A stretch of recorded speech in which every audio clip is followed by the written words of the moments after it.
सहारा रेगिस्तान के पास बसा एक देश लीबिया, जहां बारिश और पानी का कोई नामो निशान नहीं था। लेकिन फिर भी वहां की सरकार ने एक तरकीब निकाली और रेगिस्तान के नीचे एक नदी का निर्माण कराया, जिसे दुनिया का 8वां अजूबा भी कहा गया।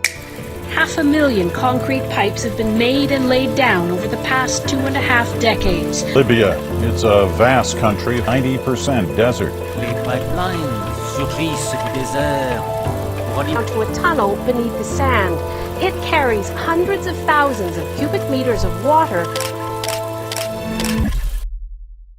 इस नदी ने पूरे देश को पानी दिया, लेकिन अचानक ही कुछ ऐसा हुआ कि रातों रात इस नदी को और इस प्रोजेक्ट को बंद कर दिया गया। कैसे रेगिस्तान के बीचों बीच नदी का निर्माण किया गया, और जब इस नदी ने करोड़ों लोगों की प्यास बुझाई तो रातों रात इस नदी को क्यों बंद कर दिया गया? आखिर कहां से आया इस नदी में पानी? चलिए जानते हैं इन सब सवालों के जवाब हमारी आज की इस वीडियो में। लीबिया एक ऐसा देश है जहां का 90% हिस्सा रेत से ढका हुआ है, और इस देश में कुछ जगह तो ऐसी भी हैं जहां करीब 10 सालों से बारिश की एक बूंद तक नहीं पड़ी है।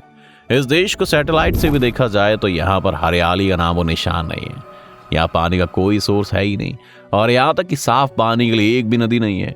यहाँ पर इतनी गर्मी होती है कि खुले में पड़ा हुआ पानी भी भाप बनकर उड़ जाता है। 1960 के आसपास पूरी दुनिया में कच्चे तेल को जमीन से निकालने की होड़ मची हुई थी, और इसी होड़ में लीबिया भी शामिल हो गया, और वो भी कच्चे तेल की खोज में लग गया।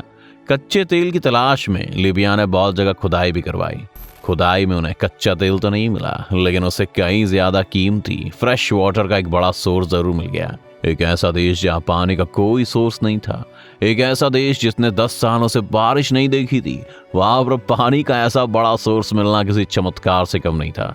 आपको बता दें कि साउथ लीबिया के एक बहुत बड़े हिस्से में पाया गया ये अंडरग्राउंड वाटर का ये सोर्स इस सहारा के रेगिस्तान में पानी का सबसे बड़ा रिसोर्स था। सहारा के रेगिस्तान में मिलने वाला पानी लगभग 1.5 लाख क्यूबिक किलोमीटर था। अगर अंदाजा लगाया जाए तो सहारा के नीचे मिलने वाला ये पानी इतना ज्यादा था कि अगर पूरी दुनिया इस पानी का इस्तेमाल करे तो 40 साल तक भी कम ना पड़े।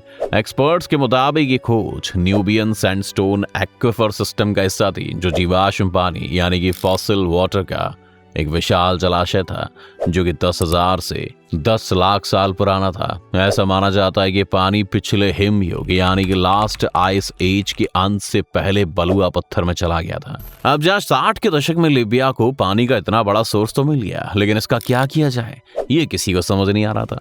इसीलिए 80 के दशक आते आते वहां के तानाशाह गद्दाफी ने इसका इस्तेमाल करने के लिए दुनिया की सबसे बड़ी अंडरग्राउंड वाटर सप्लाई का प्रोजेक्ट शुरू किया। तानाशाह गद्दाफी इस पानी का इस्तेमाल अपने देश के लिए हर हालत में करना चाहता था, और इसके लिए वो कुछ भी करने को तैयार था।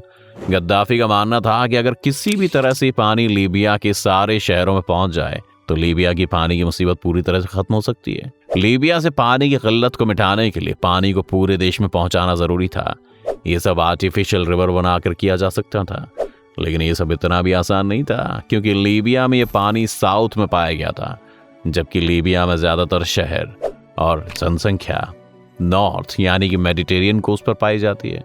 और दूसरा, लीबिया में इतनी गर्मी है कि अगर नदी बनाकर पानी देश के क्षेत्रों में पहुंचाया भी जाता तो आधे से ज्यादा पानी आकाश में भाप बनकर उड़ जाता। इसके लिए जमीन के अंदर अंडरग्राउंड रिवर बनाने का फैसला लिया गया। जब पानी पहुंचाने का अंदाजा लगाया गया तो पता चला कि लीबिया के हर शहर में पानी पहुंचाने के लिए जमीन के अंदर लगभग 2820 किलोमीटर लंबी नदी खोदने की जरूरत थी। यानी कि दिल्ली से मुंबई तक के 2 चक्कर अगर लगाए तब जाकर ये दूरी कवर हो। लेकिन फिर भी गद्दाफी को अपना ये प्रोजेक्ट करना था, इसलिए अंडरग्राउंड रिवर बनाने का काम शुरू किया गया।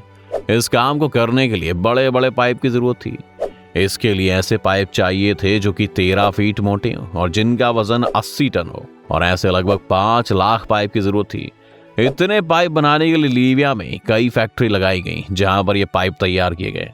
ये पाइप कंक्रीट और स्टील से तैयार किए गए थे, और एक एक पाइप में 8 किलोमीटर लंबी स्टील की वायर डाली गई थी। दोस्तों, इन पाइप में कितना स्टील लगा था इस बात का अंदाजा आप इस बात से लगा सकते हैं कि अगर इन पाइप में इस्तेमाल होने वाले स्टील वायर को अगर सीधा बिछा दिया जाए तो पूरी अर्थ पर 100 बार चक्कर लगा सकती है। इस तरह लीबिया में पाइप बनने का काम तो शुरू हुआ, लेकिन ये बात तब की है जब लीबिया में रोड नहीं था, और इसीलिए इन पाइप को एक जगह से दूसरी जगह ले जाने में बड़ी परेशानी का सामना करना पड़ रहा था। लेकिन इस प्रोजेक्ट को पूरा तो करना ही था। इसलिए पहले साउथ कोरियन कंपनी को बुलवाया गया और फेज 1 में 3200 किलोमीटर लंबी रोड बनवाई गई ताकि कंस्ट्रक्शन साइट पर सामान को अच्छे से पहुंचाया जा सके। सड़क बन जाने के बाद खुदाई का काम शुरू किया गया। आपको बता दें कि पाइप को जमीन के 20 फीट अंदर तक जाना था।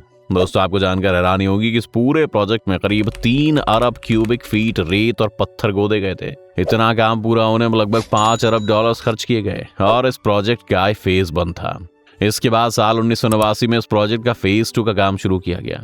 इसमें सबसे पहले इन पाइप्स को ट्राइपोली तक बिछाया गया। इस काम के लिए कई जगहों पर कुओं का निर्माण किया गया और करीब 200 की गहराई से पानी को पंप किया गया। वहीं आपको बता दें कि ट्राइपोली तक जो पाइपलाइन बिछाई गई थी उसकी कुल लंबाई 700 किलोमीटर थी। इसके बाद कुफरा डिस्ट्रिक्ट पर कुएं खोदे गए और वहां से लेकर बेंगाजी तक लाए गए। बेंगाजी ट्राइपोली के बाद लीबिया की दूसरी बड़ी सिटी है और इसी दौरान लगभग 10,000 किलोमीटर तक पाइप बिछाए गए थे। एक रिपोर्ट के मुताबिक इस प्रोजेक्ट को पूरा करने के लिए 1300 कुएं खोदे गए थे। दोस्तों, आपको बता दें कि लीबिया के इस प्रोजेक्ट को पूरा करने के लिए 5 बड़े रिजर्वायर बनाए गए। ये रिजर्वायर ज्यादा पानी को स्टोर करने का काम करते थे। इन रिजर्वायर का डायामीटर 1 किलोमीटर तक रखा गया है। इसके साथ ही प्रोजेक्ट में 1 बिलियन यूरो का इन्वेस्टमेंट करके 50,000 पाम ट्री लगाए गए ताकि पानी का वाष्पीकरण होता रहे।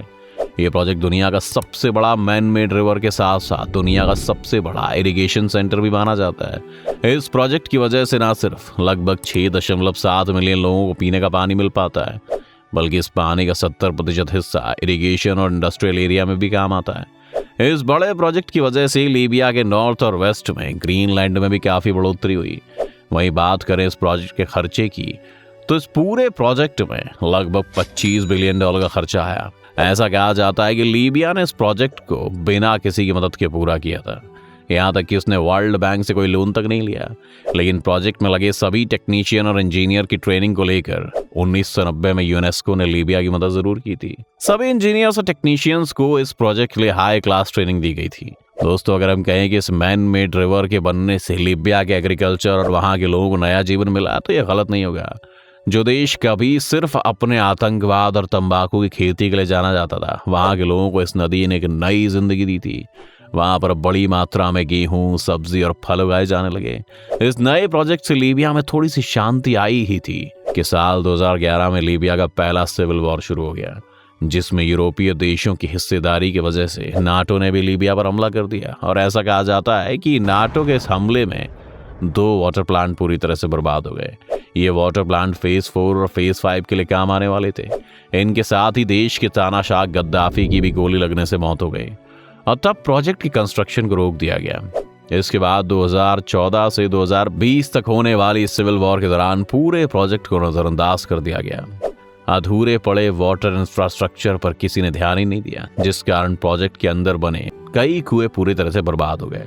और आज लीबिया के हालात ये हैं कि जहां एक वक्त पर ऐसी उम्मीद लगाई जा रही थी कि लीबिया में पानी की कमी नहीं होगी, वहीं अब लीबिया की कुछ जगहों को छोड़कर कहीं पानी नहीं है। जहां एक वक्त पर लीबिया में पानी के जरिए खुशहाली आई थी, वहीं अब एक बार फिर लीबिया पानी की कमी से परेशान है। और इस तरह लीबिया की सुख शांति कुछ पल के मेहमान बनकर वापस लौट गई। क्या लगता है आपको कि अगर उस समय यहाँ पर सिविल वॉर नहीं हुआ होता और गद्दाफी की मौत नहीं हुई होती, तो आज लीबिया में ऐसे हालात होते? हमें अपने विचार कमेंट सेक्शन में जरूर बताएं। अगर आपको वीडियो पसंद आए तो वीडियो को लाइक और शेयर जरूर करें। साथ ही अगर आप हमारे चैनल पर नए हैं तो इसे सब्सक्राइब करें और बेल आइकॉन दबाना ना भूलें।